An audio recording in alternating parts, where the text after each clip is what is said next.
हे good morning, क्या बोलते बोल एक नए वीडियो में आपका स्वागत है। बहुत ठंडी हवाएं चल रही है और बहुत ठंडा वेदर हो रहा है। कसम से थोड़ा स्किन का ध्यान रखो। और सुबह सुबह अपने पास बहुत सारा काम है। 3 काम तो मुझे दिमाग में याद है कि क्या करना है मेरे को। पहले तो कल राजेश जो पैंट ले गया था वो थोड़ी कहीं अटक के फट गई थी, उसको रफ्फू करवाने जाना है। अब मेरे को ये नहीं पता कि रफ्फू कहाँ होता है, रफ्फू क्या होता है वो भी नहीं पता मेरे को। तो पहले तो कहीं पूछूंगा मैं, भैया रफ्फू क्या होता है, कहाँ होता है, कैसे होता है, कहाँ लेके जाऊँ, ये सब पूछूंगा कहीं पे और फिर वो करूंगा। फिर दूसरी चीज जब मैं करूंगा तब आपको बताऊंगा। और तीसरी चीज क्या थी, हाँ, एक जगह प्रिंट आउट निकलवाने जाना है, तो रफ्फू और प्रिंट आउट दोनों साथ में करवाएंगे।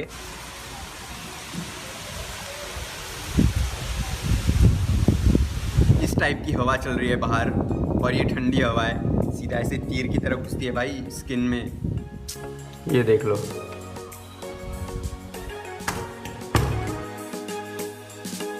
मम्मी, ये रफ्फू क्या होता है? मम्मी बोल रही है कि जाके तू पता करके आप फिर मेरे को बता। सरकाज़म। मम्मी, कोई काम है क्या? मैं बाहर जा रहा हूँ, इस्त्री के कपड़े लेके जाने हैं जो मैं साइकिल पे नहीं लेके जाता। मम्मी बोल रही है कि सूरज को भेज दे। ठीक है, जाते जाते सूरज को भी बोल दूंगा कि घर पे आके कपड़े ले जाए और मैं भी निकलता हूँ।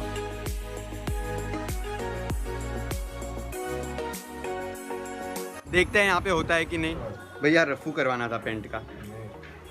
नहीं, वो काम नहीं करते। नहीं होता तो मैंने 2-3 शॉप में पूछा। पहले वाले में तो आपने देखा ना बोल दिया भैया ने। फिर दूसरी शॉप में मैं गया तो उन्होंने मेरे को बताया कि बेटा लॉन्ड्री में जाओ, लॉन्ड्री में करते हैं। फिर मैं लॉन्ड्री में गया तो उन्होंने बोला भाई ये काम करना, तो छोड़ दिया। तो मेरे को नहीं लगता कि यहाँ कोई करके देगा, पर मेरे को प्रिंट आउट निकलवाना है तो वहाँ तक मैं जाऊँगा। वहाँ पे कोई भी स्टोर ऐसी दिखेगी तो मैं वहाँ पे पूछता जाऊँगा, क्योंकि अगर काम हो जाएगा तो अच्छा है। तो मैंने प्रिंट आउट तो निकलवा लिया है और रफ्फू तो नहीं हो रहा भाई, मेरे को नहीं लगता कहीं होगा भी।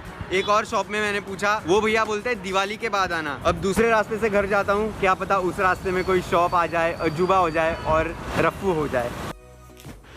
तो रफ्फू तो नहीं हो पाया भाई, कम से कम 10-12 शॉप्स पे देखा मैंने, तो मेरे को नहीं लगता कि रफ्फू होना यहाँ पे पॉसिबल है। पापा को ही देना पड़ेगा और वहीं करवा के लाएंगे फिर सिटी में से। 2 में से एक काम नहीं हो पाया, पर दूसरा काम तो हो गया, वो ये कि अपना प्रिंट आउट निकल आया। एक नहीं हुआ, एक हो गया। अब तीसरे काम के पास चलते हैं, तीसरा काम करने चलते हैं। तो चलो मैं आपको बताता हूँ कि तीसरा काम है क्या। तो कपड़े चेंज करता हूँ पहले, और वो कपड़े पहनता हूँ जो मैं बहुत कम पहनता हूँ या फिर जो ज्यादा यूज में नहीं आते, जैसे कि ये ट्रैक पैंट। तो अब मेरे को यहाँ पे चढ़ के सफाई करनी है, काफ़ी रिस्की काम है, इसीलिए तो वो मुझे कहते हैं रिस्की राजा।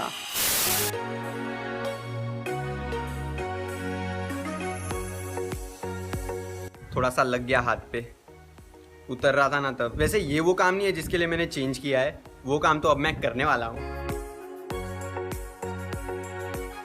पहले मैं कुछ खा लेता हूँ, उसके बाद वो तीसरा काम करूँगा। तीसरा काम बहुत बड़ा सस्पेंस बना के रखा है मैंने।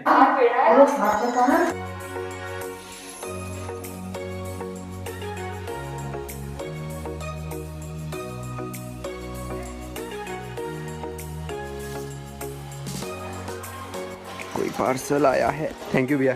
फिलहाल रॉकी भाग चुका है और मम्मी ने बोला इसको लेने मत जा, देखते हैं ये क्या करता है। तो जो मैं सुबह से आपको बता रहा था, तीसरा काम यहाँ पे पेंट करना है। तो चलो करते हैं पेंट। मेरे को लग रहा है ये अच्छे से पेंट नहीं हुआ है, मेरे से अच्छे से हो नहीं रहा है, तो मैं ये छोड़ रहा हूँ भाई। फालतू में धूप में 1 घंटे बैठ के मैंने उतना सा काम किया, क्योंकि देखो मैंने वो छोड़ दिया क्योंकि मेरे को अजीब सी फीलिंग आ रही थी। मेरे से हो जरूर रहा था, पर जैसे वो सूख रहा था मेरे को एक अजीब फीलिंग आ रही थी और मेरे को लग रहा है कलर में कुछ प्रॉब्लम है या तो मेरे में कुछ प्रॉब्लम है कि मैं कर नहीं पा रहा हूँ। शाम को जब पापा आएंगे मैं उनको बताऊंगा, पापा ये किस तरीके से हो रहा है देख लो, अगर हो रहा है सही तो मैं ऐसे ही कर दूंगा कल।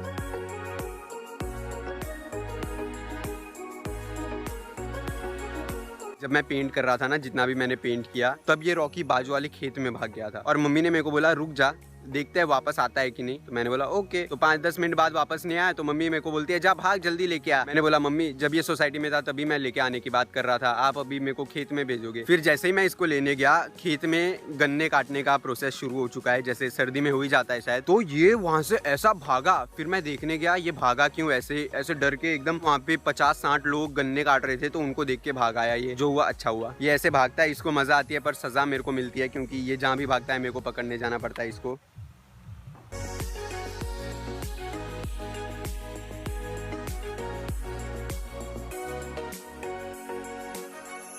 तो that is all for the day guys. I hope आप लोग को आज का दिन का ब्लॉग पसंद आया होगा।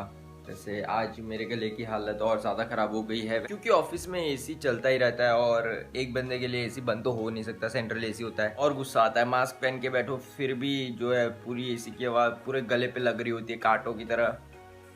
भगवान करे ऐसा किसी को भी कभी नहीं हो। उसके अलावा एक और चीज़ हुई आज ऑफिस में मेरे एक कलीग थे जिन्होंने अभी जॉब छोड़ दी है, उनको एक बेटर अपॉर्चुनिटी मिल रही है, बॉम्बे जा रहे हैं वो, और वो एक्चुअली एक प्रोफेशनल सिंगर हैं। तो मैंने उनका ऑटोग्राफ ले लिया है। आप लोग को उस दिन वो ऑटोग्राफ रिवील करूंगा जब वो आप सभी के फोन में प्ले हो रहे होंगे। और हाँ, ये पार्सल को भूलना मत जो दोपहर को आया था जब मैं पेंट कर रहा था। तो इसे हम कल अनबॉक्स करेंगे और अब मैं फास्ट एंड फ्यूरियस 9 देखूंगा। राजेश ने ऑलरेडी देख लिया है और उसने मुझे कोई क्या स्पॉइलर नहीं दिया है, 1% कुछ भी नहीं बताया। ये मेरे को पूछ रहा है कैसी लगी क्या लगी। मैंने इसको यही बोला कि तू देख ले अपने हिसाब से, क्योंकि मेरे को पता है मेरे को कोई पिक्चर का एक चीज़ भी बता देता मेरा पूरा मन मर जाता है वो चीज़ देखने का। तो ऑब्वियसली जो चीज़ आपको नहीं पसंद वो आप किसी और के साथ तो करोगे ही नहीं। फिलहाल के लिए मैं आपको बाय बोलता हूँ। I hope you guys enjoyed the video. अगर पसंद आया तो लाइक कर देना, चैनल को सब्सक्राइब कर दो, नीचे रेड कलर का बटन होगा उसको दबा के बाजू वाली बेल दबा देना ताकि हर एक वीडियो की नोटिफिकेशन हम आपके लॉक स्क्रीन तक ले आ जाए। ठीक है, will see you guys tomorrow. तब तक के लिए पीस आउट।